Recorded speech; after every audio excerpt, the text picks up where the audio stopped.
जैसा कि आपको पता है दोस्तों कि भारत के संविधान में नागरिकता 1955 के अधिनियम पर आधारित है। इस अधिनियम में नागरिकता को प्राप्त करने की 5 विधियां हैं और नागरिकता समाप्त करने की 3 विधियां हैं।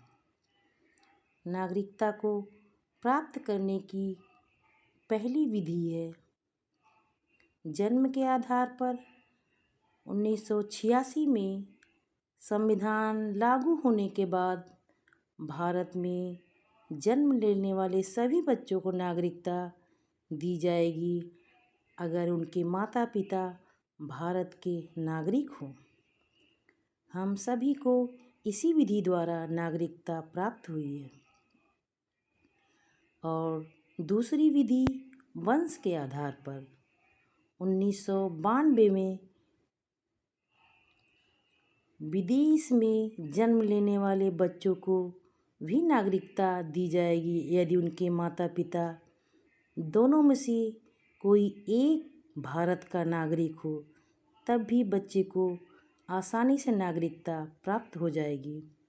जैसे शिखर धवन का बच्चा, सानिया मिर्ज़ा का बच्चा वंश के आधार पर नागरिकता प्राप्त आसानी से कर लिए हैं। और तीसरी विधि है पंजीकरण के आधार पर। इस विधि द्वारा नागरिकता प्राप्त करने के लिए व्यक्ति को 7 साल तक भारत में रहना होगा। इस विधि द्वारा राष्ट्रमंडल देशों को नागरिकता दी जाती है। चौथी विधि है देशीकरण विधि।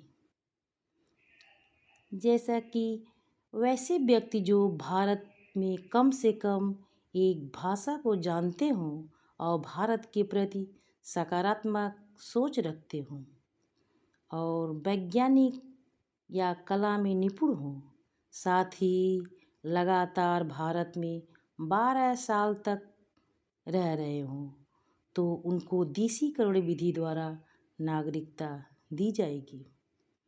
जैसे मदर टेरेसा को भारत की नागरिकता देशीकरण द्वारा ही प्राप्त हुई है। और पांचवी नागरिकता को प्राप्त करने की 5वीं विधि है अर्जित भूमि के आधार पर। किसी विदेशी राज्य को भारत में मिला लेने पर वहाँ के लोगों को नागरिकता दे दी जाएगी। जैसे सिक्किम का भारत में विलय होने के बाद वहाँ के निवासी को दी गई नागरिकता अर्जित भूमि के आधार पर हुई है।